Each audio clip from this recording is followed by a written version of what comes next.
So this is what I call like the $1 trillion Venn diagram of success, right? I just made that up. But so you draw those circles of your skills and say, okay, well, I am now not like 1 in a million. I'm 1 in a billion, right? Or 1 in 5 billion, whatever that is.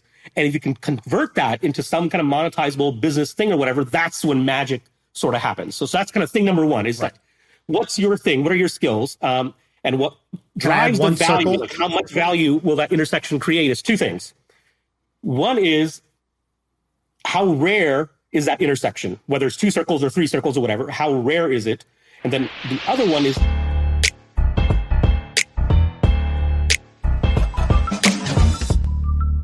So on the pod right now, we've got Dharmesh. Dharmesh is the founder of HubSpot. He's your technical title is CTO, right? That is correct. I think this means that you have to do the ad reads for your own company today. Why are we talking about HubSpot? You do the ad reads. You tell people why to buy. You're talking about HubSpot because you guys do a much better job. I am terrible at that. I'm terrible at the promotion side of things. But Shaan, you're renting a house right now? Yeah. And Dharmesh, you do not rent though, right? Not anymore. I did for a long, long time. I'm a big believer in rentals, as it turns out. But I'm staying in Brooklyn for the summer, and I rent a furnished house and an apartment, and it is so much better than owning a place and having to worry about stuff all the time. It is so much better. I think I'm on the renting train. I think now, like I've kind of been there, but like I actually love it more. Do you like it? Because Shaan, you owned a place in San Francisco for like 4 years, and then now you rent again. Way better. In fact, every time something breaks, I now just have joy to be like, let me call somebody else. It's their problem. It's their cost to fix. They have to arrange it. They have to do whatever. And I don't have to think about it. Plus, also in California, property taxes are like insane, or like in San Francisco, because the house price is so high. So, even if you try to do the calculation, it's so hard to beat just this annual property tax every single time on rent. Wait, so Dharmesh, if you had the choice again, I mean, I think maybe perhaps you bought because like your wife wanted to or your kids wanted to, but if it was up to you, even with a family, would you be a renter? If it was up to me, yes, because just the decrease in maintenance and wear and tear on one's psyche and soul that ownership bestows upon you is just not worth it. That's my thing. It's just like I don't want to worry about those things. I want to get as close to like living in the matrix as I possibly can, right? And renting is a step closer to being in the matrix where you don't have to worry about physical things and atoms and things like that. It's like that's somebody else's problem. I just show up. How many people in your socioeconomic like ballpark, like founders of multi-billion-dollar companies or people like you, do you think also rent? Because I think that'd be if it were a fair amount, that'd be fairly shocking to a lot of people. But do you know a bunch of people that are similar to you that still rent? I know people that are similar to me in terms of that they would prefer renting because I've talked to them about this, but almost everyone I know now, once you get a family and once you have like other things that you're trying to factor in, for instance, one of the things my wife loves gardening and loves having a yard, and that's kind of hard to do in a rental. Not that you can't do it, but it's right. Yeah. Well, one thing that a guy told me who's similarly was, I think he's probably got like a 10 or $20 million house. He was like, he's like, renting is amazing until your wife wants a specific house. And then once your wife wants a specific house or in a specific neighborhood, that neighborhood, like higher end neighborhoods have no rentals. So you just can't get into that neighborhood, which means you can't have whatever. So then you're forced into a different path. I thought, it's a version of good problems to have. So we'll count it that way. All right. What are we talking about? Where should we start? Well, you had a few things left over from the last episode, Shaan. I don't know if we want to jump into some of those. Let's do one because I think you will have a take on this. So have you ever read, I don't know, do you know Paul Graham, by the way? I do. We're not best buddies or anything, but I do know of him. I've met him, yeah. So he's from Boston, right? Or Cambridge? Cambridge, yep. Yeah, so you guys know one another. He wrote a blog post back in 2008. It was October 2008. So this is like right after the crash. And it's just, if you go to paulgraham.com/bad economy is the name of the blog post. And he makes this case where he goes, the economic situation is apparently so grim that some experts fear we may be in for a stretch as bad as the mid-70s, which is when Microsoft and Apple were founded. And as those examples suggest, like a recession may not be such a bad time to start a startup, which you've heard before, but I thought there's one interesting part where he goes, I'm not saying it's a good time either. The truth is more boring. The economy doesn't matter much either way for a founder starting a startup. And I actually thought that was a really good point, because I hear this so much. It's like, I'll talk to kind of young founders, and they listen to Twitter and they listen to podcasts, and they listen to kind of these, like, a lot of it's like, VCs who are, also pandemic experts and also, macroeconomists as well. And so they hear, and then they sort of start to adjust their plans and their mental models and like their room for everything. And it's like, dude, if you're a startup, you're like an ant in this world. Does the ant care what's going on with the presidential election? No, like, you basically just need to build a product. You need to carry your little piece of dirt. It's like, build a product, get a customer, get 10 customers. Like, it doesn't matter if the economy is bad. If you can't get 10 customers, it's not going to work anyways. And so I thought it was a great little blog post talking about like kind of starting a startup during the downtime, which is where I think we're about to, or we just officially entered a recession again. So yep. I was curious, Dharmesh, do you have any thoughts on that?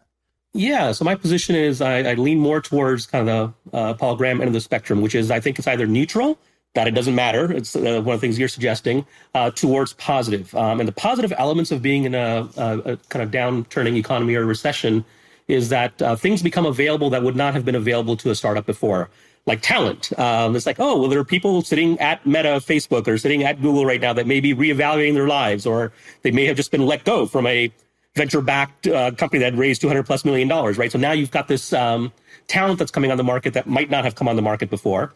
Things that were super expensive, like buying Google AdWords or certain marketing channels, because you have this glut of money and a glut of venture capital. I think of venture capital as a very efficient machine of turning like money from LPs into Google AdWords revenue, right? That's they're just a conduit between the two. And as in a downward economy, you're going to get less of that kind of glut of money flowing in, which drives the cost overall down for certain things that I think are important to entrepreneurs. So I'm generally net positive that in a down economy is actually a relatively good time to start a startup.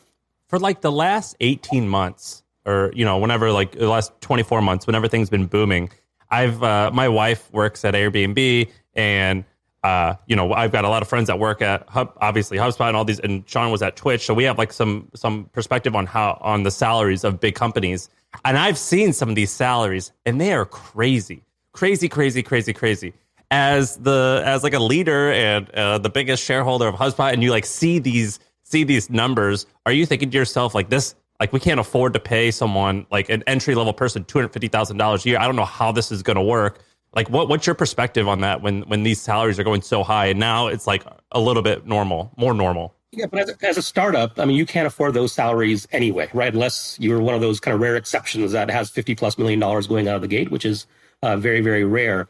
And so, one of the things a founder has to kind of get good at, it's convincing really smart people to do this irrational thing, which is join you in your startup, right? And if you can't do that, if you can't make that sale, which is the most important sale you'll make, is being able to kind of attract people and then it's customers, it's not going to work. So you have to do two things: either recognize kind of superstar talent and give them something they can't get because it's beyond competence. It's like, oh, you'll learn more here. Oh, you're going to do your own startup someday. This is the place to get your startup MBA because you'll be exposed to a bunch of things. You'll meet your future co-founder of the company, those kinds of things.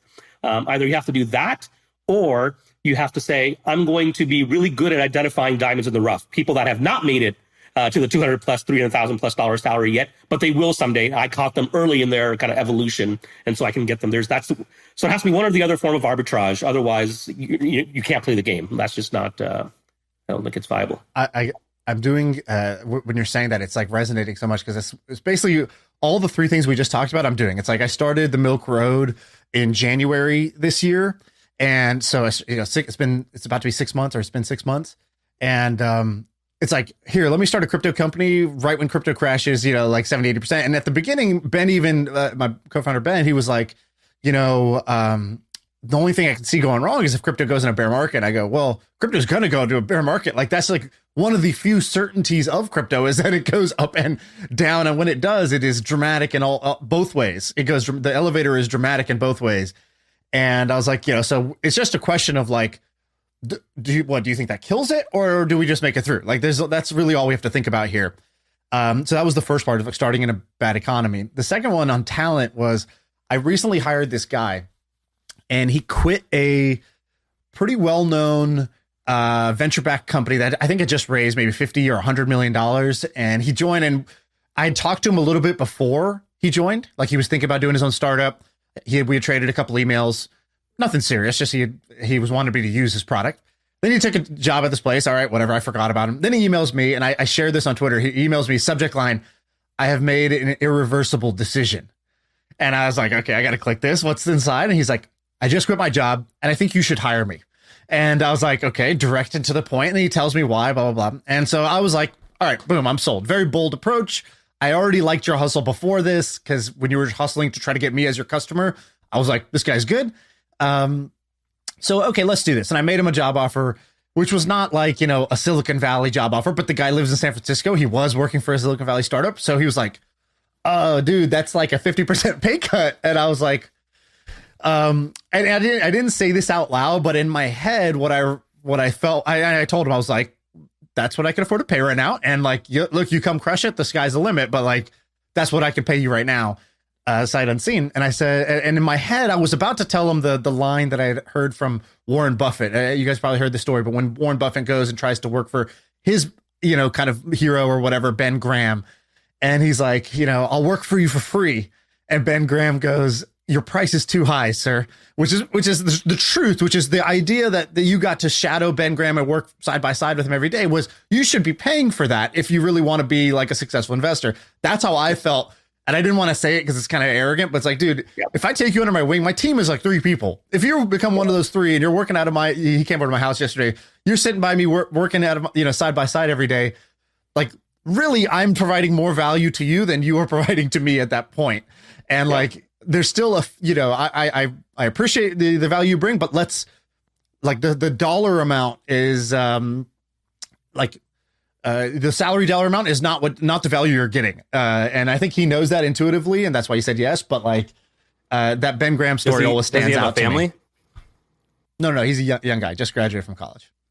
But here's the thing. I think people, couple of thoughts on that. One is the salary / compensation is just one vector of value that you get from a company that you join, right? Another one that you get is you get the learning, whatever it is that they expose you to. Another one that you get is a network that you build while you're there, right? So there's all these other things that also in aggregate, and maybe, and I think it's common for people to over-index on the compensation or the kind of current compensation and under-index on other things that, and then there's just the raw emotional value. Do you like being around the people that you're around? Do you enjoy the idea that you're working on? Like, is it, those things matter, as it turns out. I have a fun HubSpot story. So when we started on this compensation thing, Brian and I had to pick salaries for ourselves, something more than 0. And so we picked $5,000 a month, right? It's like, okay, well, it's a number.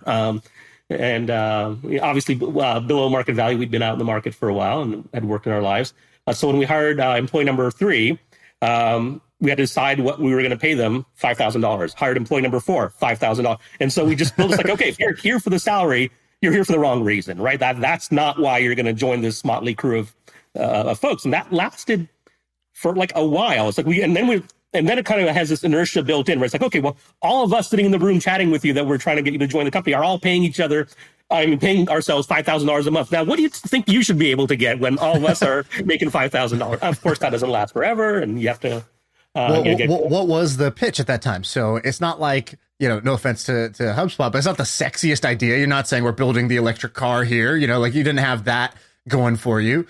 You might have had your own magnetism, which is like, like for me, I get this cheat code because like this guy, he listens to the podcast, and this happens. This podcast is a great talent pipeline for us because people will listen to it, and over time they decide for themselves. Either I think this guy's a dummy and he annoys me, or I think this guy's smart and I really like, I'd love to hang out with these guys. I think I could learn a bunch from them.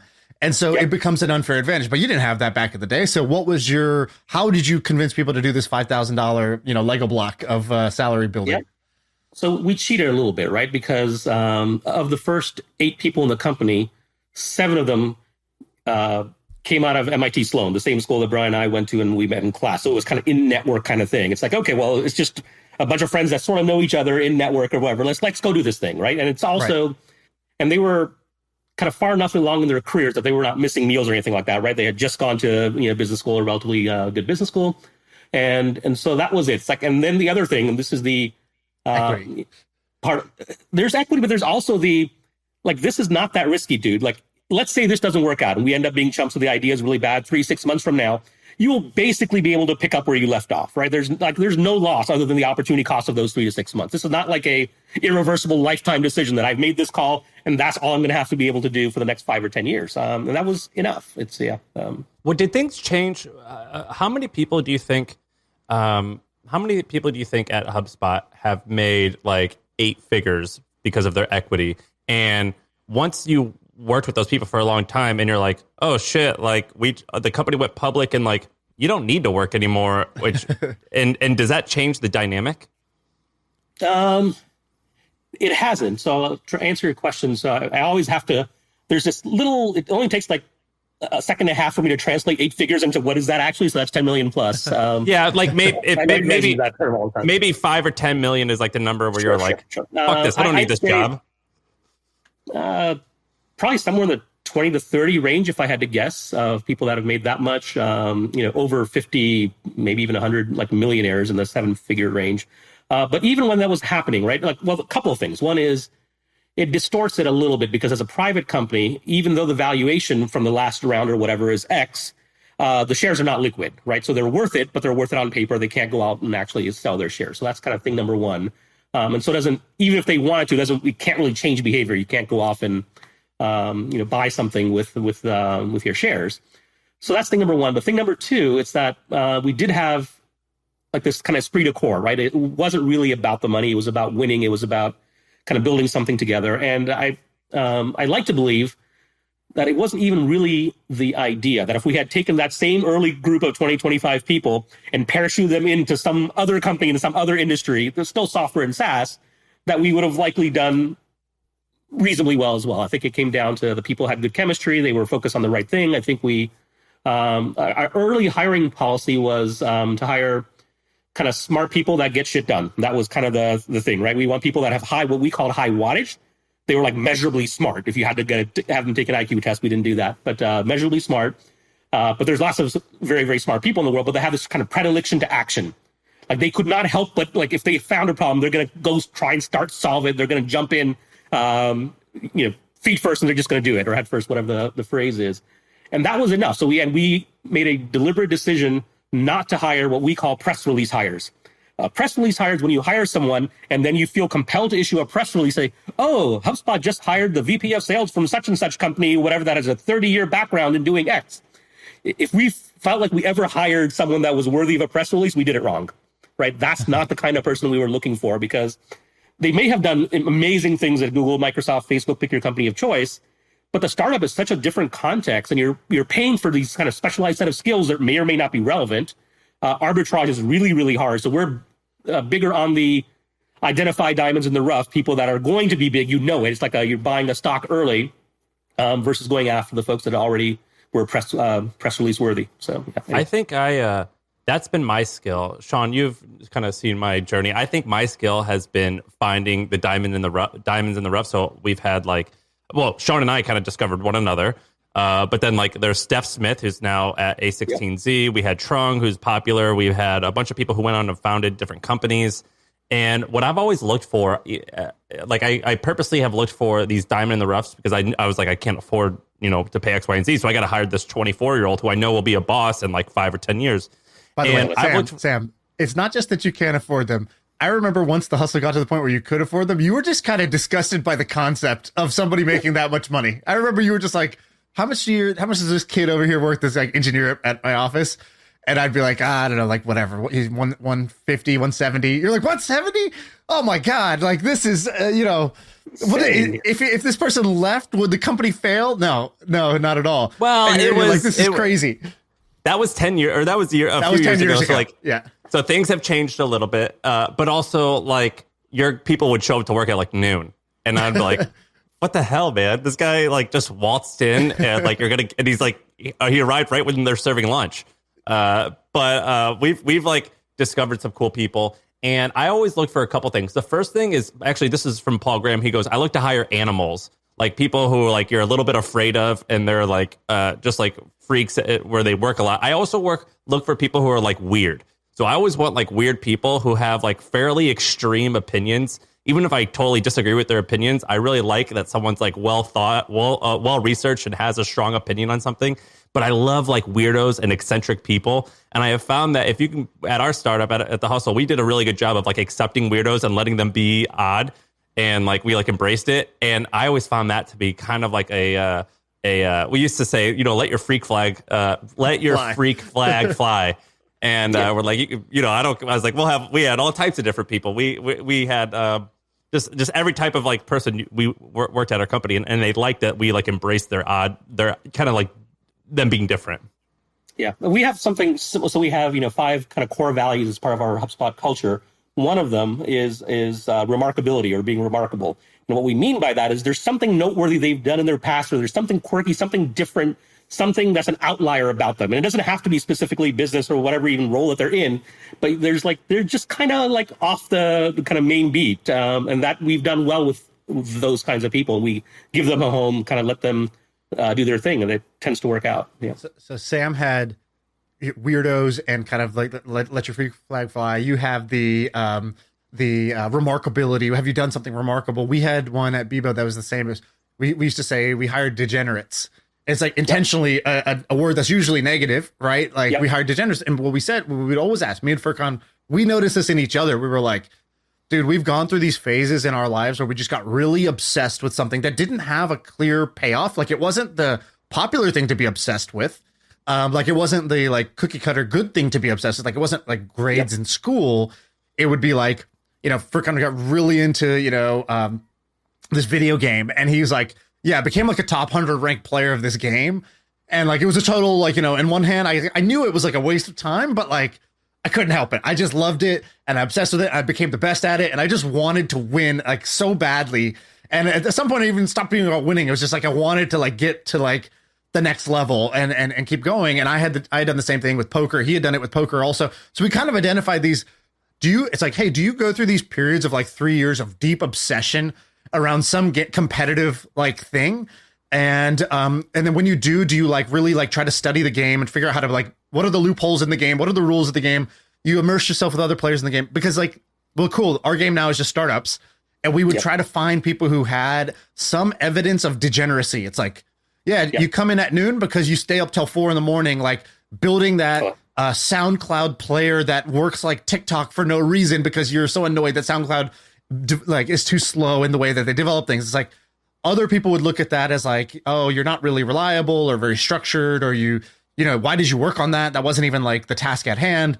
Whereas we would see that and we'd be like, oh, all we need to do is just point this guy's degeneracy at the right direction, and then we'll win. And that was like our mindset. I think of that as a kind of borderline pathological obsession.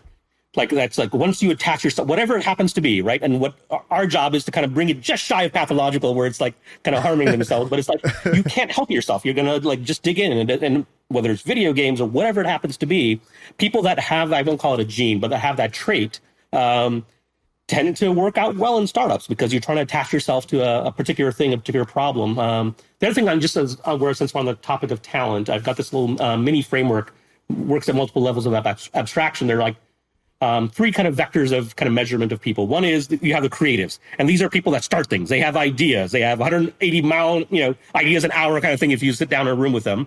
Then there are they're the starters. Then you have the completers. Those are the people that can make a list of like, here are the things that need to get done in order for us to ship a product or do whatever. And often those folks are at odds. Like the idea folks are kind of really frustrated with the completers that are just like, I'm just trying to check a box and make our, it's like, yes, but I'm doing this thing and it's not good enough yet. You have that tension. And that's what brings in the third person, which is the collaborator. And the collaborator is really good at communicating, is really good at bridging gaps across departments, across individual people, and kind of pulling it all together. And usually you're looking for someone that has at least some, like a 9 or a 10 on one of those dimensions, a 7 or an 8 on another one, and usually very low on the third, right? It's like you can have. What are you? Super creative. I'm on the creative side. For sure. Well, how have execution. You? Well, but how that doesn't make sense to me, because you lead a $20 billion software company and you've been doing it for 20 years. Like, and as a CTO, how on earth do you pull that off? And it's publicly traded, which means you got to go through all the bullshit that like is the opposite of creativity. Yep. How do you? One thing he shared last time, he talks about those little like kind of calculators or the little like kind of growth tools that you had built, which was just like, oh, I was just tinkering and I made this little like page load speed test site.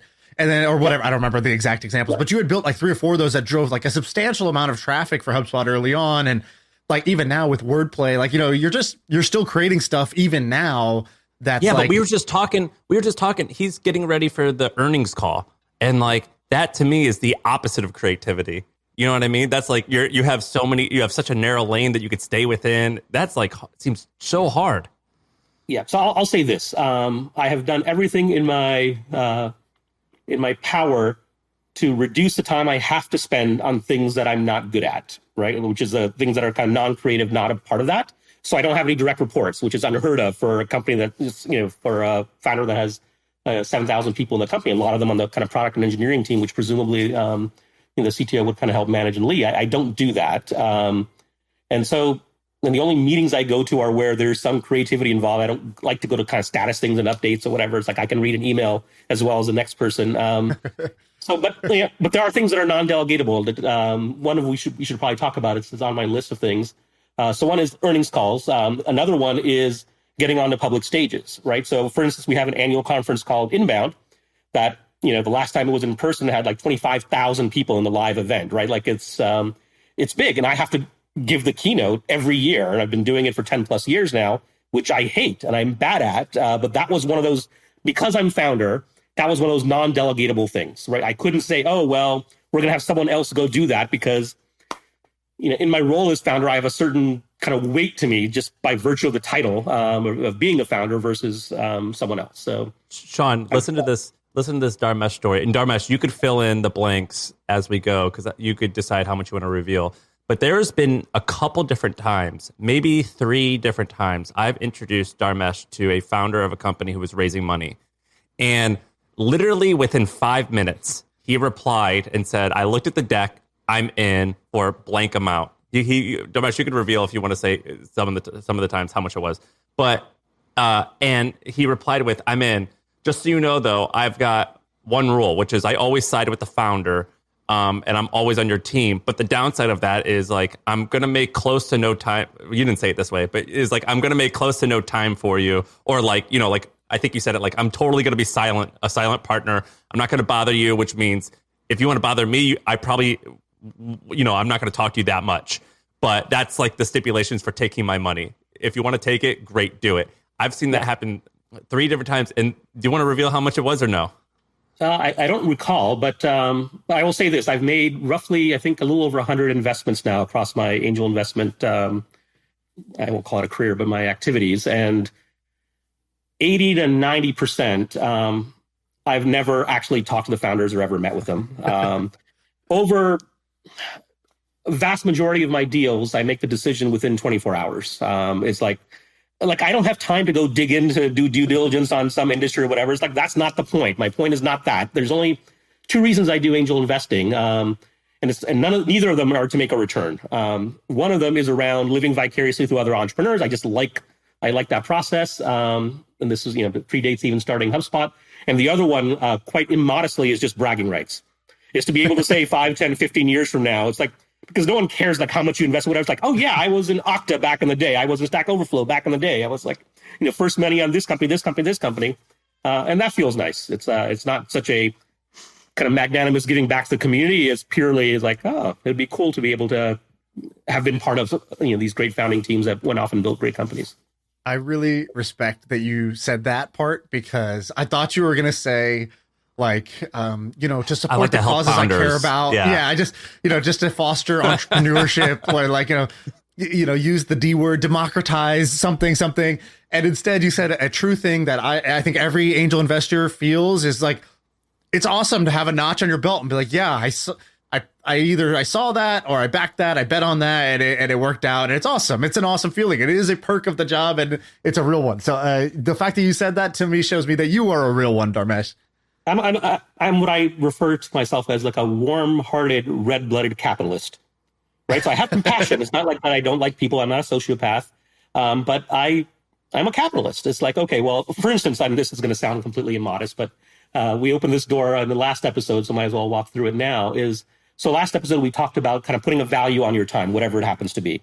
And that anything that falls below the line in terms of you can outsource it, delegate it, or whatever for less than that, you don't do those things, right? You don't mow your lawn, whatever. And so I haven't, I should recalibrate, but my number personally, the one I use just because the math is easier, is like $10,000 an hour. Like that's what if I were on the open market, I think I could make that if that's what. Dude, I would have thought higher. I would have thought higher. It is higher. But it's like well, what do you think? Was the modest number to use. It's higher. No, but I think it would be like 50 or 100,000 an hour, maybe. Like, I mean, way higher. One could make the case, but I can make my point without having to make that particular case. Well, okay, let me ask you a question to make it real. So you buy something, you book a plane ticket, it's like whatever. It didn't work out, or you deserve a refund, but you'd have to go chase it down. Do you just have somebody who you're like, this is my chief of staff, my EA, that like, I just say, you do it? Or you're like, hey, it was $2,000, but it's below my hourly rate. I'm not going to do it. I just eat the loss and move on. I don't do it. Because even delegating then requires some follow-up, requires some explanation, and they're going to apologize because they could only get half back, or it was only a credit. It's like, I don't care. I just honestly don't care. And back to the investment thing. So let's say, when I started, my average investment rate was, we'll call it $100,000, give or take a little bit. It's grown considerably since then. But if I spent like 5 hours doing due diligence or having founder meetings or whatever, I basically doubled their valuation or halved my investment amount, right? Because like, not only did I put cash in for which I'm going to get shares, but then I put another $50,000 or $100,000 worth of time in just in the due diligence, which is easier to kind of run up that bill.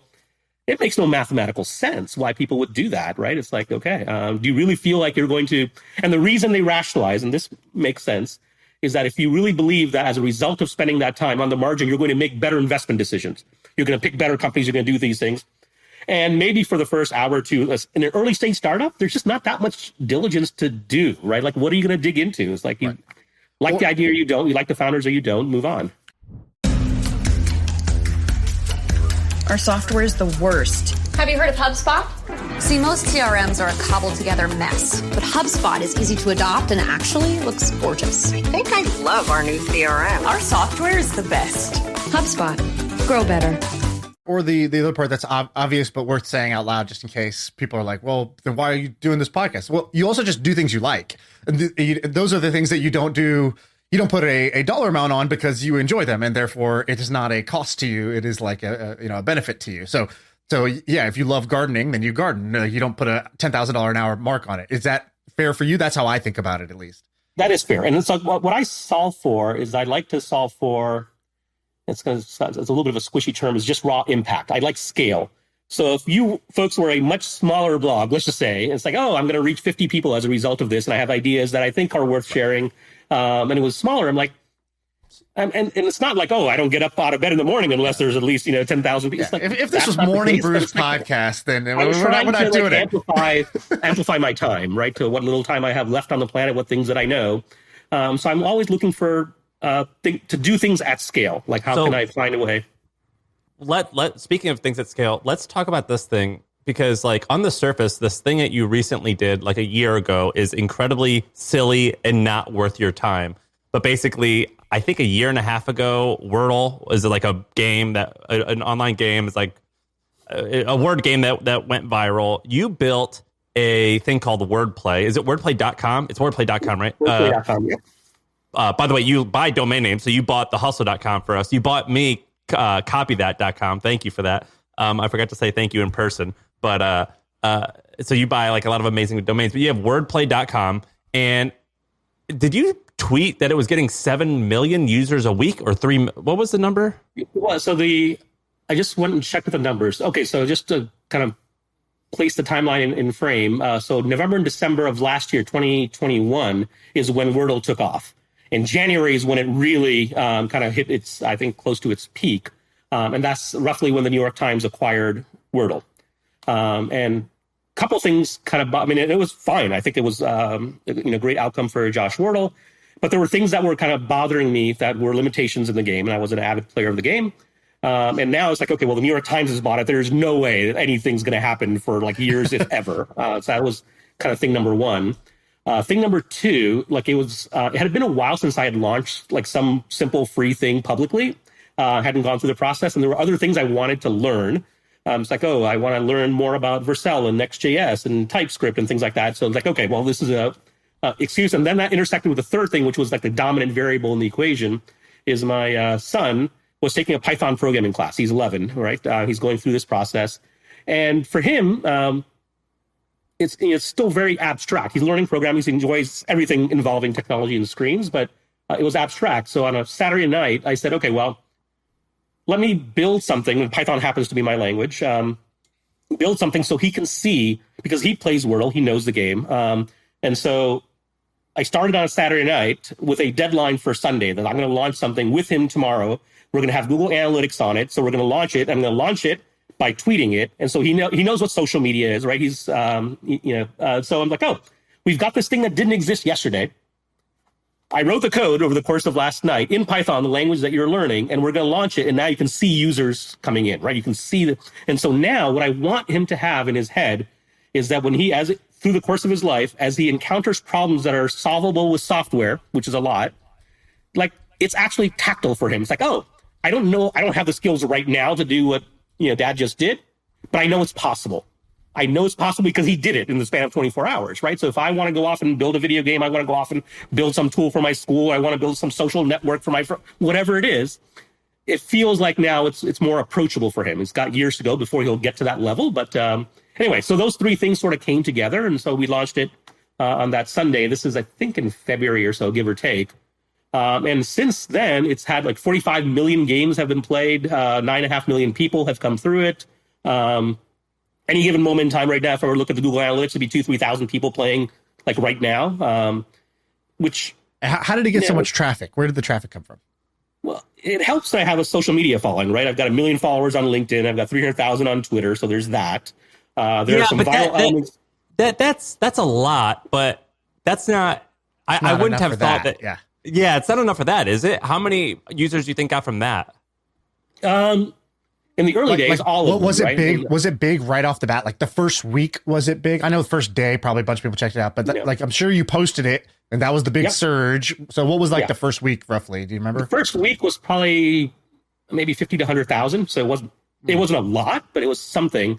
But then it's like once you kind of get into it, this is the kind of power of iteration. Is that one of the things that I found missing in the original Wordle was that it was a single player game. Like you played once a day, and that was it. So two big changes that we made in Wordplay. One was it was unlimited play. You didn't have to play just once a day. And two, it allowed you to challenge your friends. So you could say, oh, I just played this word. I solved it in 4 turns. Here's my score. And send literally a simple link to anyone or a group on. And this happens tens of thousands of times, right? Like someone will take a link that they just played. They're really proud of their score. And then their family, they can post it to their WhatsApp group. They can post it there, wherever they want, and say, I invite you to like beat my score kind of thing. And so that's the viral element. And so then as more people play, you can and I track that as you might have as a Google Analytics event and say how many times are people clicking that share button and issuing challenges to other people. And so that once you can kind of get into something where there's a compounding effect on the user base. So as the user base grows, and so now the thing I'm fighting though, right, is that so that's happening, that's going well. But then the interest in Wordle and related games is waning because everything has its kind of peak and its ebb. And so, but it's been an interesting exercise. And so on the kind of learning path, one of the things I hadn't done in a while is like, okay, well, what's traffic actually worth? Let's say I had to make a living on this thing or make the company, quote unquote, or project profitable. So I put Google AdSense on it, which is the easiest thing to do, and discovered that like, if I weren't bothered by the fact that there would be 2 ads on the main game board page, if I were solving for monetization, it was like $90,000 a month in Google AdSense based on the traffic. Yep. Wow, I thought you were going to say way less. Yeah, I thought he was going to say like $5,000 a month, but $90,000 a month, and your only costs are hosting, right? Yeah, and my time, right? First of all, Shaan, go to wordplay.com and then go to like the about page. His about page is incredibly well written. It's wonderful copywriting. It's wonderful. You've got a wonderful voice. It says, I'll just read the first sentence, but it says, why would you do this? Or is it better yet, why would I do this? That's a really good question. My wife asked me the same question, and then you like go on to explain why. You're quite a good writer for also being like this amazing engineer. Typically, those things I won aren't the always power writing course that Shaan put on. You know that, right? It's like I'm getting around here with my the alumni. I like to say I taught Dharmesh everything he knows, even before he met me. I somehow taught him all that good stuff before he built HubSpot.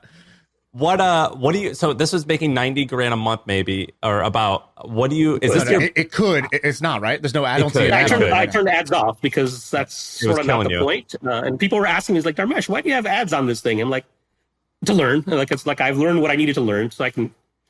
Was tweeting and LinkedIn, posting this on LinkedIn the only way you got users? What do you think this could sell for right now? And is this the biggest side project you've ever created? Our buddy tried to buy it. Sully tried to buy it off you.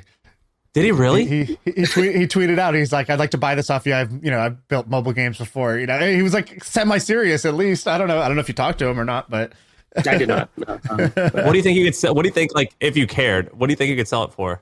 $2 or $3 million, maybe. Right now, that let's say the ad revenue would go down to like 50,000 or something like that, because I haven't turned Google AdSense in a while. That's $600,000 a year.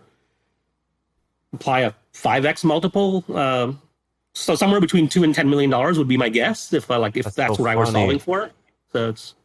And is this was posting it on LinkedIn and Twitter the only way that you got users, or did you do some other weird hacks? I had my blog. It's like, I'm a big believer in, like, what folks call like the flywheel. There's all these little things that are attached to the flywheel, right? It's like, oh, well, LinkedIn helps a little bit, puts a little energy. Twitter does a little bit, and then I have my blog, and the email goes out, and there's like things that I sort of do.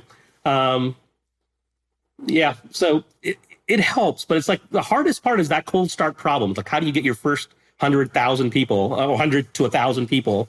And then it's the matter of like tracking the retention rate on those users. Do they come back? The other thing that's been interesting about Wordplay, as far as the lesson learned, is that, when it started, the average time a user spent, according to Google, was roughly 4 minutes on the game. Okay. In the early weeks. And now that number is at 14 minutes is the average time a user spends, across however many 1,000 users come in a given day. So. Right. What, and is this the biggest side project you've ever created? Depends on how you measure it. So technically, no, not in terms of just like raw traffic. I've built graders and things like that before that have done better, but.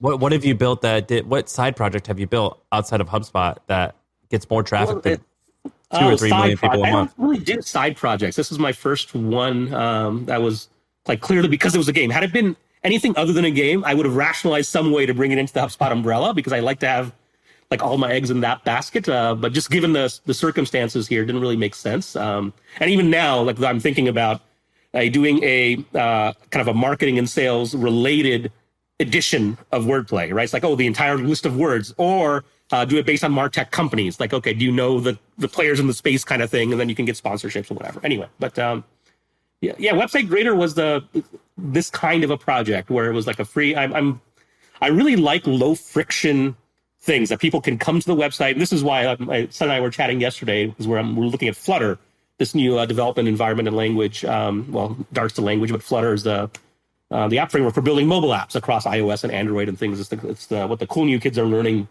And he's like, no, why would I ever want to build a mobile app? That's like something people have to download, and I have to get approval from Apple to kind of post my, like, I want to like to just do it like immediately. He's got and he's right. It's like, okay, anyway, so that's the Wordplay story. It's been a lot of fun. And it's hard to know with these things like where the road leads. Like Wordplay itself may or may not kind of connect back to other things, whatever. But the things I've learned through it, I think will. It's like, okay, well, here's what it takes to build this kind of thing. It's like, okay, well, then I'm using it to play around with community. It's like, okay, can I take the Wordplay user base, what are the things they care about, and build a community around Wordplay using one of the existing kind of community platforms, and see if that's a thing, right? It's like, okay, if you could aggregate people with like interests, that in of itself has value. And I want it to be something that kind of self-runs, but we'll see.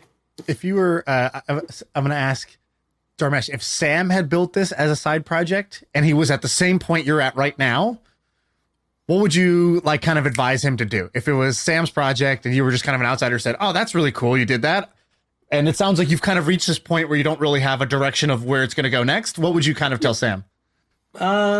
decide what you want to do, which is, okay, do you want to like take this to the next level and you turn it into a $100 billion business, spin it off, or decide that it's just going to be a personal project, and just like my personal blog is, and I've made that decision. It's like, I'm not going to try and monetize and hire employees. I'm not going to do any of those things, right? It's going to be, and my son will continue to act as head of product because he's the one that tests the thing every morning, and we play tournaments every evening. That's the big new feature that's coming out, is the multi-round tournaments.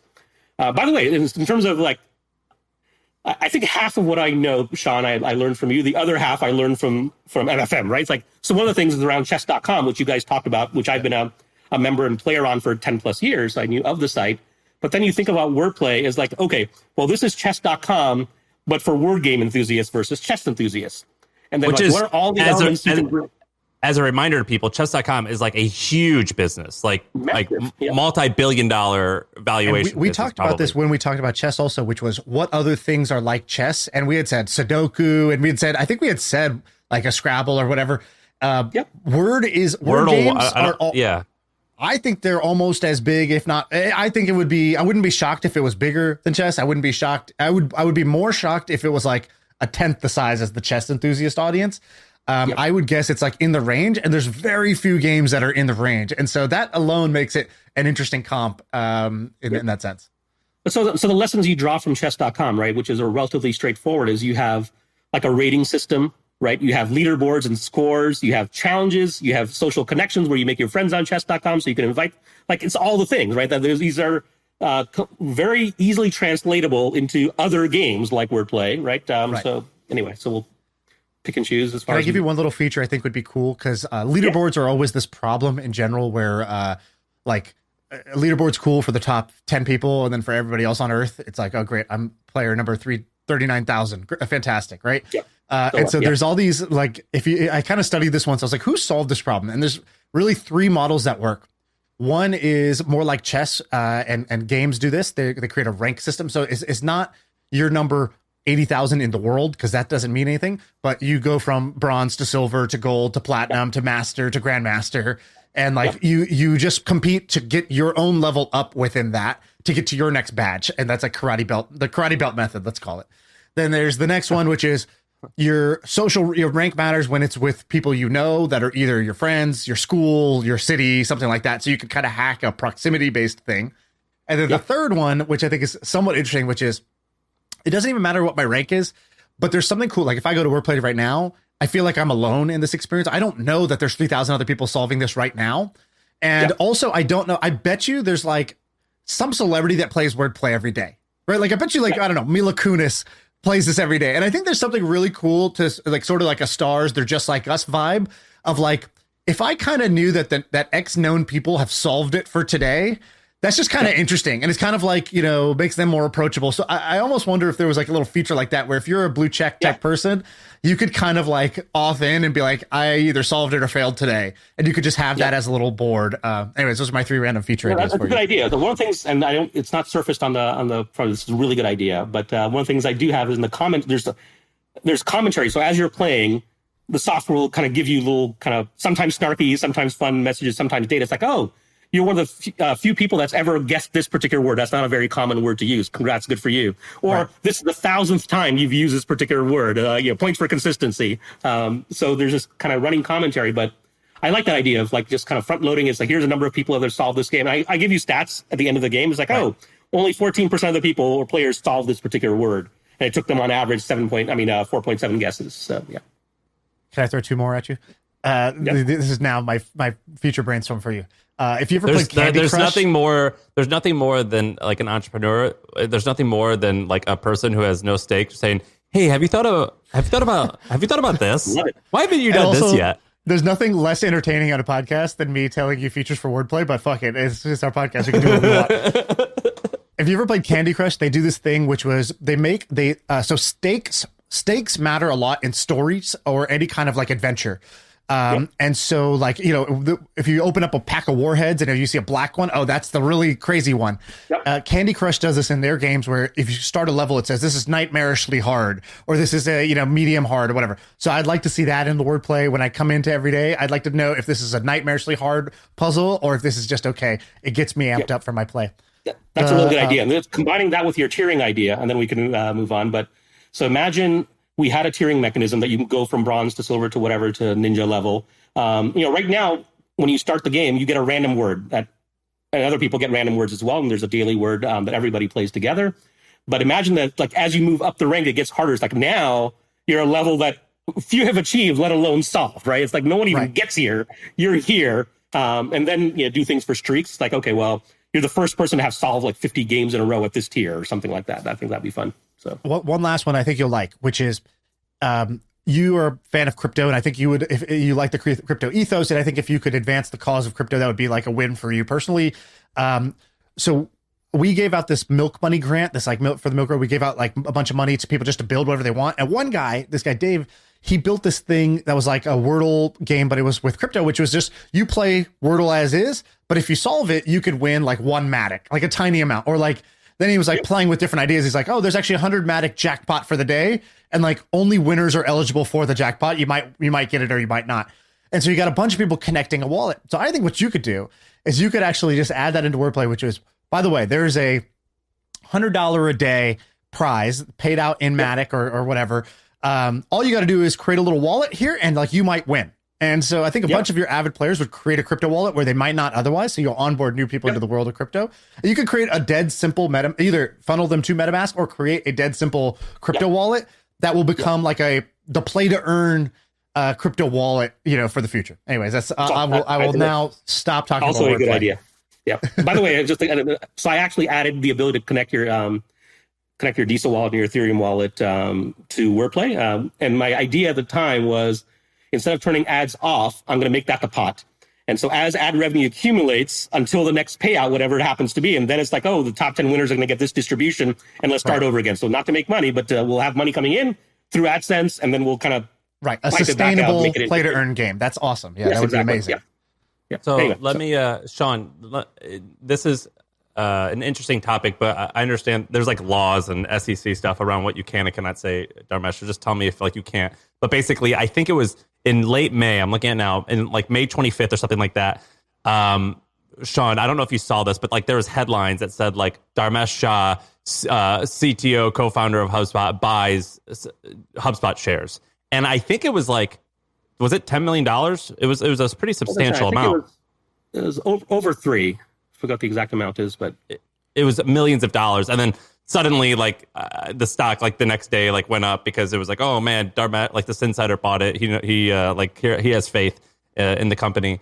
That was that's a pretty cool move. When you're doing something like that, what is your thinking? Like, are you thinking like is it part of you like, I just want to prove to the world that I'm brave? Is it part of you like, oh no, this is just undervalued? Like they're foolish.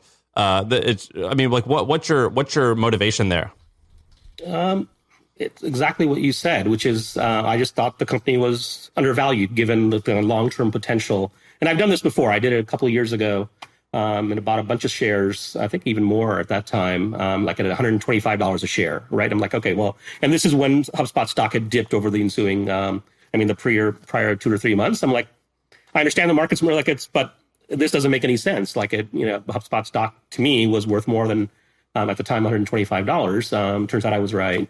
And so it's a similar thing. It's like, and it does signal belief in the company, right? It's what I believe. And there are regulations around it. And people ask, like, well, why did you buy at that time?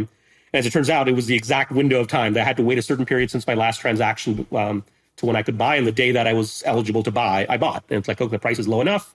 I still have conviction that over the long term. Are you also buying with money that, like, where did this $3 million come from? Let's say, isn't that just stock you previously sold that you now are buying, or like, it's not like you have some other huge side income stream? Right, yeah. Yes. Or can you take a loan against your HubSpot shares to buy more? There's like 100 things you cannot do. That's one of them. It's Wow. No, I think I saw that the other day, and you've made a few decisions. Like every once in a while, you do something, and I'm like, oh, this guy is nutty in a cool way, and that's not exactly nutty, but it's like a pretty bold move. I thought it was a pretty cool move, and I saw that, and I was wondering what was going through your head when you did that. Because what's the psychology like when I don't know, HubSpot stocks, like I'm just rounding. I think it's down like 40, maybe 50%, something like that from the all-time high, like during the last kind of the peak of the peak last year or whatever. And so, we come on here sometimes and I'll be like, all right, guys, Sam will be like, dude, how are you? And you lost a bunch of money today. I'm like, yeah, I lost like $1 million today. And like, ETH is down and I'm down $1 million. I'll share my psychology of like dealing with this travesty of a loss or whatever. And I'll be like, here's how I think about it. You play that game at like 1,000x higher stakes where like, or more, like he lost 500 million. Yeah, exactly. I'm losing 500,000. You're losing 500 million or whatever. Something crazy like that. What's your psychology like? I don't know. Like, I think what question I'm trying to ask, even though I don't have the words. How does it feel to lose $500 million is what you're asking me. And how do you deal with that? And like, go. Is that how much you lost, you think? It's more than that, but yeah. Who's counting? He's like, this podcast is more fun when we were talking about wordplay. It's actually fine. Like, I'm not really, and I'm not just saying this, but it's true.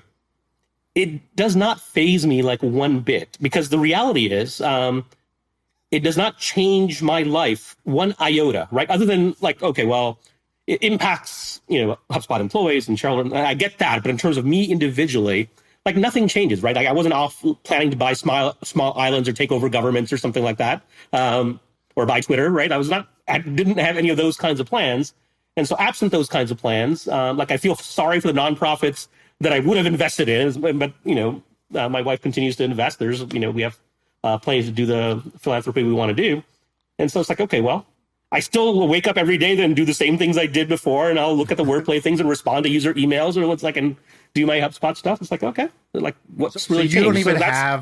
You don't even have the self-talk in your head where you kind of need to like, because for me, when it happens, I'm like, I have an instant reaction as I go look at a chart or a price or whatever, and then I give myself a little self-talk and I'm good. Like it lasts 17 seconds, but I do have those 17 seconds. It sounds like you don't even have those 17 seconds because you're like, well, I've already been over this before in my head at some point in my life, and I just decided it doesn't matter.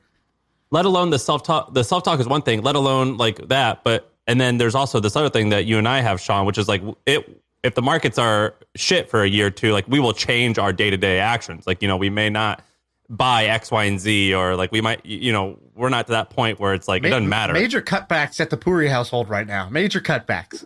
Yeah, it's like, we'll maybe change behavior, but you don't even change. I laid off my son. Yeah.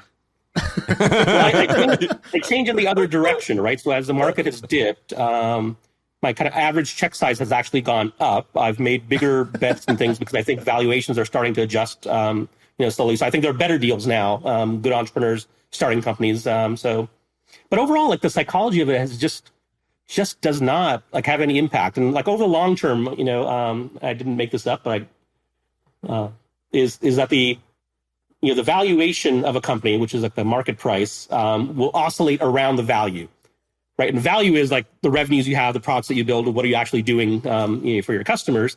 And so that, if our revenues had dropped off, before something like that had happened, that'd be a different story. But it's like, okay, well, that hasn't changed. We are the same business today, if not better than we were 3 months ago, 6 months ago. And the valuation over time will kind of self-correct. So one of the things I like about the market is that I think things will kind of wash out, and we'll see. Yeah. And a lot of HubSpot's customers are kind of like, medium-sized, let's say, businesses. So do you spend much energy being like, okay, where is the economy going? What's going to happen to my customers, which will have some knock-on effect of like what's going to happen to our business? Do you care or spend energy there? Because I find myself, the reason I ask, because I find myself sometimes going down these rabbit holes of like, okay, what do I think is going to happen? Then part of me is like, well, does any of that really matter or affect me? Or, is this energy useful, or is this just sort of nervous energy that I'm wasting thinking about this stuff? Do you? And is HubSpot's customer base even? How many customers does HubSpot have? Like 130,000. Like somewhere over that. Yeah. Yeah, and I think when I sold, it was 100,000 or just crossed 100,000. In the grand scheme of things, one of the reasons I sold, I'm like, well, 100,000 customers. That's like kind of a lot, but that's not that much. I was like, the market's way bigger than 100,000 people who would want to buy this. And so is 100,000 or 150,000, whatever it is that number even big enough to have the needle move significantly when the economy is shit? On a percentage basis, like it's, I'll answer it this way. So I'll answer the first question, then we'll kind of move to the second one, which is, do I spend time thinking about this? Do I do anything about it? And the answer is yes. At HubSpot, we will try to model out, here's the impact we think it could have on our business. But and there's two sides to it. There's the kind of defensive side of it. It's like we want to make sure that we have enough cash in the bank to weather the storm. We don't know how long the storm's going to last, and we have models for how long it's going to last, how deep it's going to be, those kinds of things as far as impact. But then the other part, which is to me much more exciting, which is, okay, given what we know, what can we do to capitalize on this crisis, right? This is what's happening right now. What can we do to make this net positive for HubSpot? And we had something similar happen in 2008 at the last HubSpot was much earlier. So things we did, even when the pandemic started, one of the things we did is like, there's lots of uncertainty. Businesses are struggling. Everyone's kind of battening down the hatches. And so we said, okay, we're going to give even more value. We're going to, for our partners, we're going to front them the cash for the revenue we know is coming over time, because cash is an issue, and we had a bunch of cash in the balance. So we did things that kind of made us stronger, helped our customers, and so we're looking for those same kinds of opportunities. It's like, okay, now that everyone's kind of looking at the P&L and looking at all their line items or whatever, can we benefit from this? Because HubSpot, in some ways, is counter-cyclical. It's like, okay, well, instead of buying the big incumbent and spending hundreds of thousands of dollars, maybe now people that might not have considered HubSpot a year ago would now consider it, because they're more value conscious now than they were historically. So when you were starting the company, so like if you just look at the math, there's a world where HubSpot in the next 5 or 10 or who knows how long can be worth like $100 billion, which is, one of the biggest top 200 or something companies in the world. When you were starting the company, did you have a number in your head where you're like, man, I think this can make $100 million a year, or I think this might be $1 billion company? Or was it as big as, man, I think this could be worth tens of billions? We didn't have a specific number in our head, but we had, I'll say comparables for lack of a better term, which is, okay, there are successful software companies that have done similar or related things, either they're in the same market or in the same target customer base that had achieved it. It's like, okay, well, and this is what we told to VCs at our pitch. We're like, okay, we think at the time we were just in marketing software. So here's, I'll give you the first 30 seconds of the pitch, is that in the history of software, no one has ever really built a $10+ billion household name, global brand marketing software company. Had never been done. Omniture was the greatest one at the time, with $1.5 billion price tag at the time. And we're like, and the reason people, companies have not been built in the marketing tech space is because marketing is an arts and craftsy kind of discipline. It's about the shade of your logo, and you're outsourcing a bunch of creative stuff or whatever, but it's not the kind of problem software solves. And our belief was that marketing was increasingly turning into the kind of thing software does solve. Lots of data coming in. You're trying to make decisions around all this stuff. It looks exactly like an industry that software can help with. And so our thesis was that someday someone will build $100, $200, $500 billion software company that's doing the thing we're trying to do. And we said, it might as well be us. We're relatively nice people, and we're kind of committed to this and seeing it through. So, do we think the odds were relatively high that we would pull it off? No. But did we think there was an opportunity to do the kind of thing that you're talking about? Yeah. I'd like to. Others have done it. We were not putting someone on Mars, right? That was not, it's like, okay, well, people have done this before, and this is just a different time. And maybe now the time is right for a new company to do something that, has been done, but better. This goes a little bit to your Pixar kind of vision, Shaan. It's like, okay, well, people sometimes give us like, okay, well, what are you going to do that's different? And why is this, does the world need more? The answer is the world does need more Pixars. And so, saying to you like, oh, you don't really need to do that is like telling Elon Musk, does the world really need another car company? And like they kind of downplay the fact that it's like, yeah, it's got 4 wheels and it gets you from point A to point B, but it's all like, there's just one interesting element about it that makes it completely different, right? It's like, it's the same thing. Like most ideas that have been super successful are not complete new from whole cloth cut, right? And I don't like the cliche of building on the shoulders of giants, but it's like just about everything that's ever been done is derivative to some degree. It's just based on your level of abstraction, how many steps back you're willing to go. So it's like, okay, yeah, I can see someone building something massive here. It's like, I'll get off my rant. It's like, so we had Facebook, did awesomely well. Then Twitter comes along and people said, oh, well, that's just Facebook where you have shorter messages or something like that. It's like Facebook with constraints. With less. And then Instagram comes along. It's like, well, you can post photos on Facebook. Why would anyone ever use Instagram? That's like Facebook without all the other cool things that I like as well, right? No Messenger, none of that stuff. And then TikTok comes along. It's like, well, that's just kind of videos that you can do on Facebook, you can do on Instagram, you can do on Twitter, but it's this. It's like just different enough in a compelling enough way where, and it's still a video, social-based video app, and lit the world on fire, right? It's like, so even something as old as video or as photos is still not over. It's just not over. It's just part of the kind of the human condition right now. Anyway, it's if I was I'm with you, Shaan. If you go off and want to do another Pixar, and if you're ever looking for an investor that will make a decision in 24 hours, I'm your guy. What was that tweet about, Shaan? That was out of left field. What are you saying? Okay, so all my tweets are out of left field. So that's just Twitter. That's what Twitter's supposed to be, right? Just a bunch of left field shit that all gets put in a feed. I was watching, I don't know what I was watching. I think my nieces were over and they were watching Toy Story. And I was like, Toy Story is amazing. Pixar's amazing. And I was like, why is it like, I want to do something amazing. This is literally how my brain works. It's like, oh, that looks so awesome. That's like an awesome end output. I would be so proud if I had made something like that. I bet I could, right? Like it's this combination of like seeing something that is really appealing and then having the delusional belief that like, of course I could do it if I just tried. And so I just thought it to myself, I was like, that would be a fun company to build if you could just make great stories, great movies, and put them out there into the world. Like that would be so fun as a thing if that's like the thing you did. And like, hundreds of millions of people, not just like use your product. There's one thing to use your product. It's another thing to like love it, grow up on it, and have like, like this extreme like nostalgic emotion around like these movies, right? Like if I see, for everybody it's a little bit different, but for me it's like, I don't know, Home Alone and Mighty Ducks and then, Lion King. There's like a couple of movies that just like, they meant a lot at the time and they still mean a lot, even though I don't interact with them. So I have, because otherwise I'm going to forget. There's one thing I need to say on this particular episode, because otherwise it'll keep me up at night. So I have like a handful of like frameworks and things I think about the way I think about the world. And this ties back to Shaan's next $1 trillion company thing, Pixar, which I think it can be, by the way, Shaan, just so you know. Okay, so imagine, let's take a step back. I'm on a whiteboard, and the whiteboard, it's the universe of all possible people, everyone on the planet, and you draw a circle with one of your skills. So in Shaan's case, let's say we put copywriting as one of the skills that he's in the top 1% or top 5%, whatever number you want to associate with it.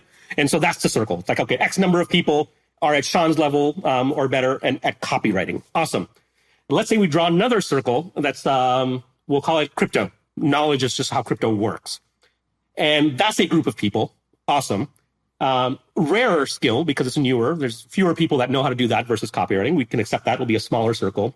What happens, though, is if you intersect those two circles and turn into a Venn diagram, the number of people that know copywriting really well and also know crypto really well is 100 times smaller than either of those circles combined, right? And we see the same effect in standardized tests. If you took the SAT or the GRE or the GMAT, there are people that are really good at English portion of the test. There are people that are really good at the math portion of the test, but the ones that score really, really well are the ones that are good at both. They don't have to be the best at both because that's the thing that's actually rare is the combination of the English and the quant. Same thing here. So now imagine, so this is what I call it, the $1 trillion Venn diagram of success, right? I just made that up. But so you draw those circles of your skills and say, okay, well, I'm now not like 1 in a million, I'm 1 in a billion, right? Or 1 in 5 billion, whatever that is.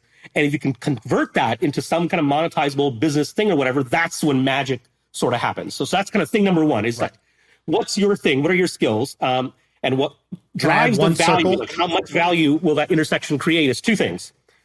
One is how rare is that intersection, whether it's 2 circles or 3 circles or whatever, how rare is it? And then the other one is how much does it kind of reinforce the other skills that you already have? So for instance, I'm a software developer. That's my core skill. I've been programming for like 30 years now. That's my thing deep down inside my core. If I combine that with, I'm going to go off and which I could never do, become an Olympic level swimmer, let's say, like also very rare. The intersection of that, it's like, okay, well, the opportunity that it reveals because the two things are so unrelated. It's like, I don't know how I would take my ability to build a web app and intersect it with my, like, yeah, there's some things I could do, but I don't know if that would be that huge. But software development is applicable to lots of it. If I was going to be an academic researcher, if I was going to go into music, if I was like other things, there's a lot more overlap to the degree that it's like those two, they reinforce each other. So software helps me do this, and that helps me do this. And this is one of the reasons. So my advice here was as you're picking skills to acquire skills that are both rare, but also reinforce things that you're already exceptional at. That will kind of drive that rarity, and that's what drives the overall value, which kind of brings me to is like, and so when I think of things that I want to learn, it's like, okay, well, this is why I got into copywriting. It's like, if I can, and copywriting is another form of, this is communicating at scale is what copywriting is, right? Like it's in usually textual form. It's like, okay, well, I don't know that many software engineers that can copyright really well. Like literally, other than that have not started companies, right? It's like they don't exist. But very rarely do you get like really, really good engineers that went off and read 6 books on copywriting and took Shaan's class. That's not a common occurrence. Wait, you weren't a good writer before you got into this? No. No. Wow. I mean, your writing is great. And by the way, Shaan, let's you got to pimp it out. Maven.com/power writing, or just go to Maven.com and you see it. Yeah. Just go Maven.com, Maven.com. I'm on the homepage. Starts in 2 weeks. All right. So the what you said is great. I would add one more circle to that. To your Pixar thing, by the way, the reason you might pull it off is because you have a very weird and unique and related level of skill. So yes, there are people that are better, maybe better creatives, better animators, better entertainment, whatever, but they don't know crypto. And maybe that's the thing that unlocks the next $1 trillion company is entertainment intersected with crypto. It's the Netflix for the blockchain, whatever it is, right? Something like that, where two things combined that never had been put together in that way before. Anyway. Right. The other circle that I would add that I think people underestimated. So I tweeted this out. Right? So I didn't explain what the tweet is. The tweet was, I said, the next company I build is going to be like a new age Pixar, like the next Pixar. And I think I would work on that project for 30 plus years. I just keep going with that company. I wouldn't be trying to sell it or flip it or get out of it or whatever. So that was the tweet. And then I basically had 2 reactions. One reaction was, awesome. Like, where can I sign up? How do I work for this company? That sounds awesome. I love Pixar. You could do it. And those are like fans of MFM type of thing, or people who themselves had been thinking, God, that would be awesome to create another like Pixar type of company, because I love Pixar. Then there's the other half of people that were like, what makes you think you could do this? Like, how hard it is to make a movie. You know how expensive it is. You know how unique, Steve Jobs and, whatever, Lasseter and Catmull, like how rare those talents were when they came together. That's a once in a generation company. And then other people were like, one guy had this amazing burn. He was like, check, acqui-hire, like green check mark, acqui-hired, power writing course, podcast, next Pixar. And I was like, oh, nice. That's pretty solid, actually. And so, a bunch of people were sort of all in the same bucket of like, this is so hard. This won't work. What you can't do it. That's some version of that.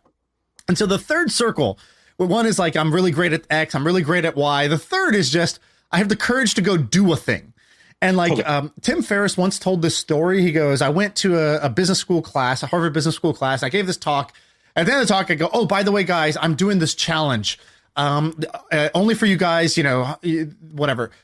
I want to get in touch with either Bill Clinton, Jennifer Lopez, or some sports person, Michael Jordan or whatever. If anybody here can connect me over email with them, just reach out to them. And if you get a hold of them, connect me over email. I will buy you 2 round the world plane tickets. You could fly business class for a year around the world anywhere on my dime. All right, guys, thank you very much. And he told that to one class. And he's like, you have 30 days to complete this challenge. And then I forgot what it was. It was like he did it to 2 classes, but he gave a slightly different message in each. The first one, he just said that. 30 days go by. Nobody did it. Nobody completed the challenge. He's like, what happened? Turns out nobody even tried the challenge. The perceived difficulty was so high that nobody did it. So in the next one, he told that story. And I think he added a twist, which was whoever gets the closest to it wins. And all of a sudden, like everybody tries. And in fact, I think somebody did get in touch and actually successfully completed the challenge. And he was like, he had this principle, which was sort of like, everybody wants to fish where everybody else is fishing because they think it's so easy to catch fish there. He's like, in actuality, often it's easy to just go catch a fish where the fish actually are. And you don't have to base it on how many other people you think have tried something or what the perceived difficulty is. And in fact, sometimes the bigger you go, the easier something can be because nobody else is even trying to do it. And so I would say this Pixar thing, who knows if I'm going to go do this or something else. I tweet things just almost to my prototype. It's like, let me say this out loud. Let me see how that feels. If I sleep and to wake up tomorrow, do I want to tweet 5 more ideas about that? Or am I over it? It was just a passing, fleeting moment. But the core ingredient I think most people lack is courage to actually go and do the thing. And I think that's the people put way more emphasis on what skill am I top 1% in. They kind of they undercredit themselves. One skill you could just have for free. You just got to go. It's like at the deli at the grocery store. Go pull the number. I have the courage to actually go do it. Like, I will go pull the trigger on this thing and not wait for other people to kind of like reinforce that it's a good idea to me. Yeah, and this is I could not agree more. And I think people conflate sometimes skill versus talent, and they believe they don't have the talent for entrepreneurship or for design, for programming, whatever it is. In my mind, so skill is something that's learnable. That's an easy definition. Talent is the rate at which you can acquire a particular skill. So if you have a talent for music, that means you will acquire musical skills faster than someone that doesn't have a talent for music. It doesn't mean that someone that doesn't have a talent for music can't learn it. So they may have a ceiling as far as how far they can go. Fine, I get that. But this doesn't mean they can't do it. And so one of the big lessons kind of in my life, in my professional career, is that most things are actually skills, not talent. Mostly, it's like you can start with zero. Like I would have been voted least likely to ever start a company in my entire generations of family, right? Like that's not a talent I ever had. Until I went off and did it. It's like public speaking was not something. It's like, oh, that's a skill, and then there's this thing from software engineering. I think it's worth sharing. I think some of the best ideas are when you take stuff from other industries and pull them into this thing and apply it here in a weird way. But in software engineering, there's this thing called functional decomposition, which is take a problem, be able to articulate well. So a function that has a set of inputs and an output and what it's supposed to do.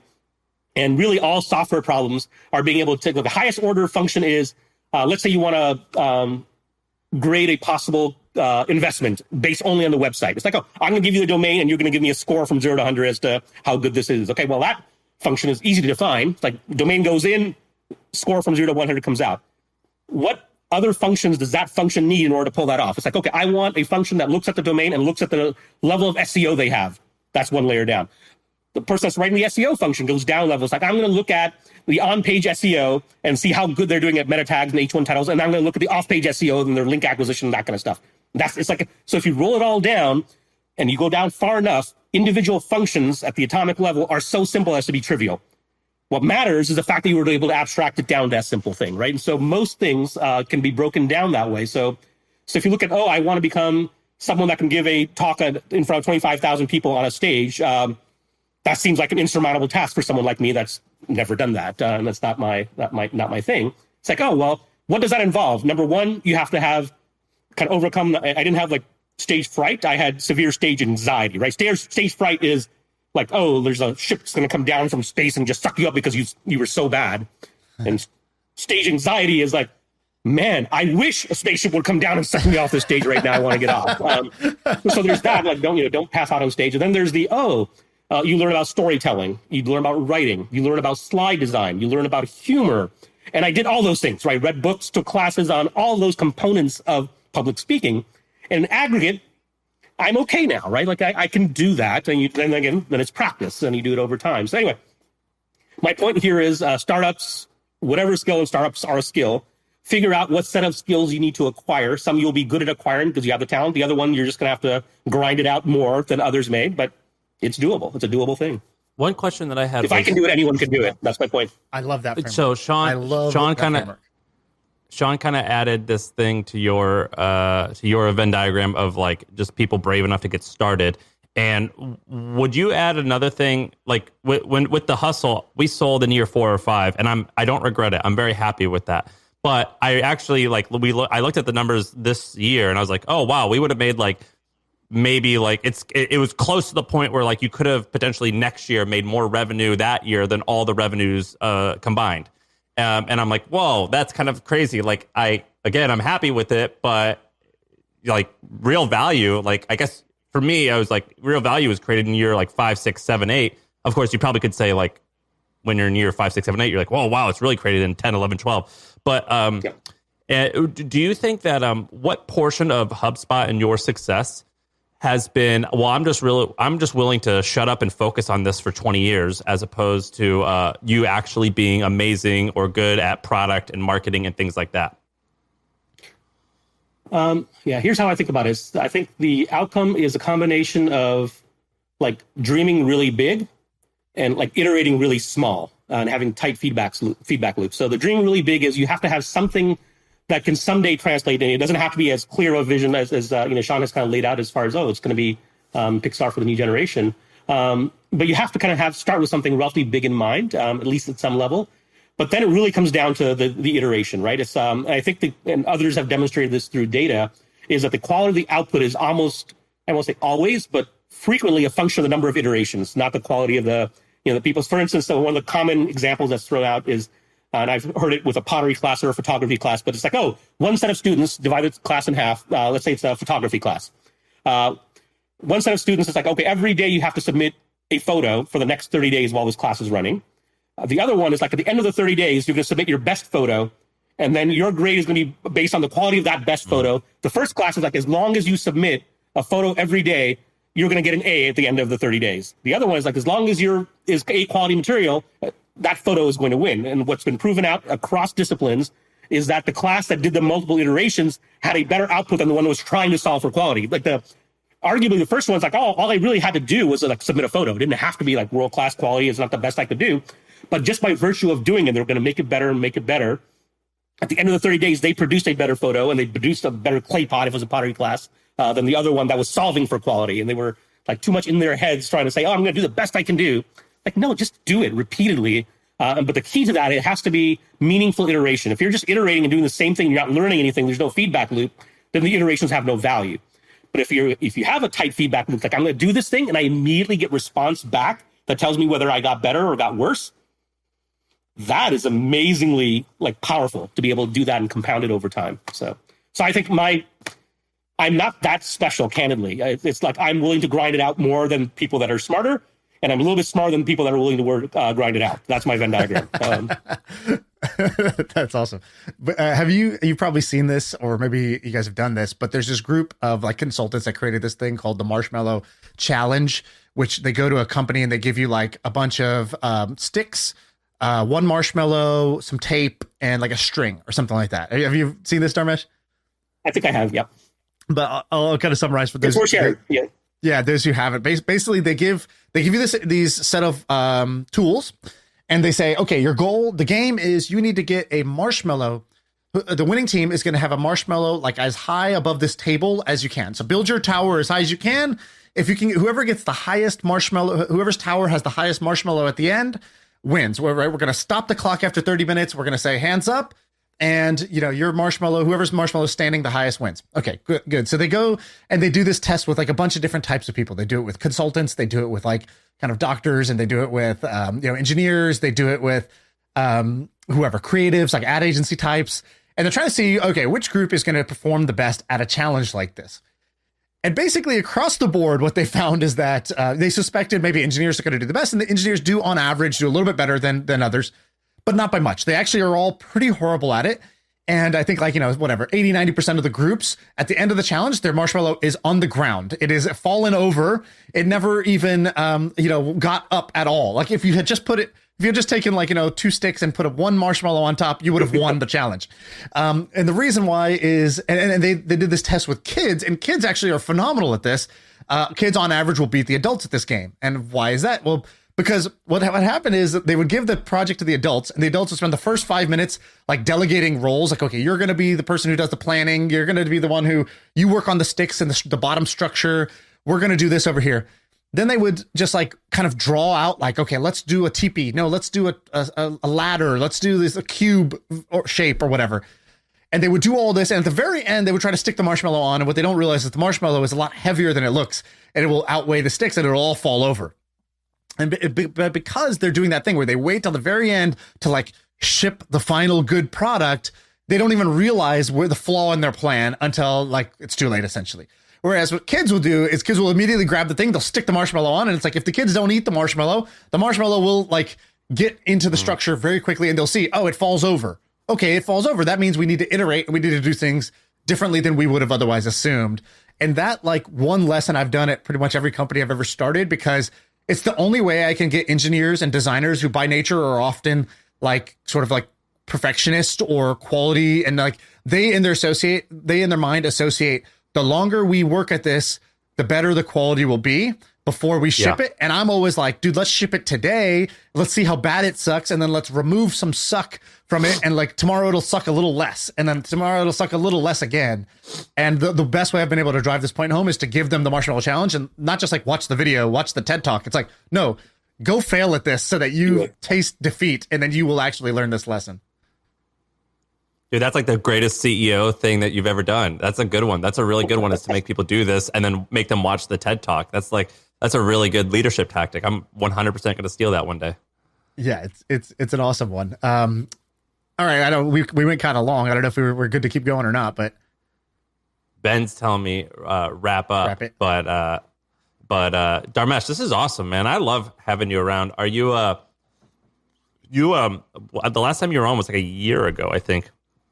And I've been I've been like begging you. I'm like, man, just come on. And so we messaged him today, and he goes, I'll just come on today. And I was like, all right, cool. Are you, I have a quick question.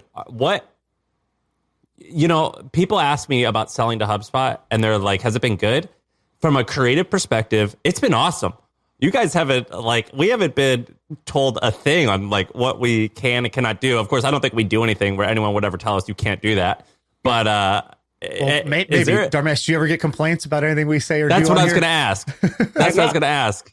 Is there anything that like so far? I guess there's nothing that's crossed the line because we've not heard a thing. But like it's been crazy how productive this relationship has been. I did not think that because people say one thing and the reality is different, but it's not been that way. That's been pretty cool. Yeah, thank you. I'm glad that it's working out in your teams. You folks have been kind of great for HubSpot. And I know this keeps you up at night in terms of the valuation. I've thought about that a lot. Probably not as much as you have, but at the time, I would not beat yourself up over it. I think it was a fair deal. I don't know that. And even at that, just so you know, even at that price, and nothing to do with you, but like it was a board level discussion. We had to, it's like, okay, do we really want to, not that it wasn't worth that, but was it worth that to us at the time, because it was a relatively new thing that we were doing. But I think there's a play for both sides. But yeah, for sure. I think there's a world where in 1 to 3 years the podcast alone is worth more than the deal. Yes, I definitely see that. Yes, yeah. But in the same way, when we can kind of wrap on this, is that when we were talking early in the beginning of the episode around kind of compensation as being just one of the kind of dimensions of value in a acquisition. The kind of the valuation that you get, the price tag, is just one dimension of value. Then the rest of it is how happy are you? How happy is the team? Did you meet people that will kind of you will enjoy working with in your future years? Are there your future co-founders? That kind of thing. It's like we know that this is not forever. We know that going in with even with people we hire, but especially with M&A. But hopefully in aggregate, HubSpot delivers a bunch of value. That's my pitch for why it's okay to join HubSpot if you're ever out there looking. But. No, it was awesome. Well, thank you. This is awesome. Sean, what do you think? Yeah, great episode. And I'm glad you used our line against us. He'd emailed us something. I was like, oh, you should come back on sometime, which is like sometime is like one of the most dangerous words in the English language. Time. Yeah, because it's like you think it's soon and in reality it's never. And you pulled a great move, which was what we talk about, which is like, forget scheduling stuff. Like either I want to do it, and if I can do it right now, let's do it right now. And if not, like, then let's not schedule it for the future because we didn't want to do it right now. And you were like, how about today? And we were like, all right, let's do it. Perfect. Yeah. And I intentionally made it open. It's like, okay, I knew when my last meeting was. It's like anytime after this. So it's not even like, oh, like I could have made it work this afternoon, but I was only available for this small window. It's like, no, any time between 2 p.m. and midnight. If you had come back, I would have been, let's do it. It's yeah. That's awesome. This is awesome. Well, it's a lot of fun. Doing this. It's a lot of fun. Thank you for coming on. All right. Thanks for having me. Yeah. Thanks.